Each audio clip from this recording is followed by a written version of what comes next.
সরস্বতী পুজো তো হয়েই গেল, এখন তো কুল খেতে আর বাধা নেই, তাই পুজোর পরের দিনই বাজার থেকে কিনে আনলাম টোপা কুল, আর তারপরেই সেটা দিয়ে বানিয়ে নিলাম কুল টমেটোর চাটনি। তা বন্ধুরা, সুপর্ণার হেসেলে সবাইকে স্বাগত। এই চাটনি বানানোর জন্য প্রথমে কিছু টমেটো কেটে নেব, আর টোপা কুলগুলোকে বোটা ছাড়িয়ে ভালো করে ধুয়ে নেব। এরপর একটা কড়াইতে তেল গরম করে সর্ষে ফোড়ন দিয়ে তাতে কেটে রাখা টমেটো আর লবণ দিয়ে নাড়াচাড়া করে ঢাকা দিয়ে দেব। 5 মিনিট লো ফ্লেমে ঢাকা দিয়ে রাখার পর ঢাকনা তুলে তাতে হলুদ দিয়ে নাড়াচাড়া করে কুলগুলোকে দিয়ে দেব।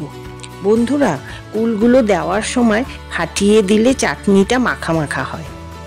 এবার ভালো করে নাড়িয়ে স্বাদ মতন চিনি আর জল দিয়ে 2 মিনিট ফুটিয়ে নিলেই রেডি হয়ে যাবে কুল টমেটোর চাটনি। মুখে অরুচি হলে এই চাটনি রুচি ফেরাতে খুব সাহায্য করে। তা বন্ধুরা, আমার এই রেসিপিটি তোমাদের কেমন লাগলো কমেন্ট করে জানিও। তোমরা সবাই ভালো থেকো। আজকের মতন টাটা।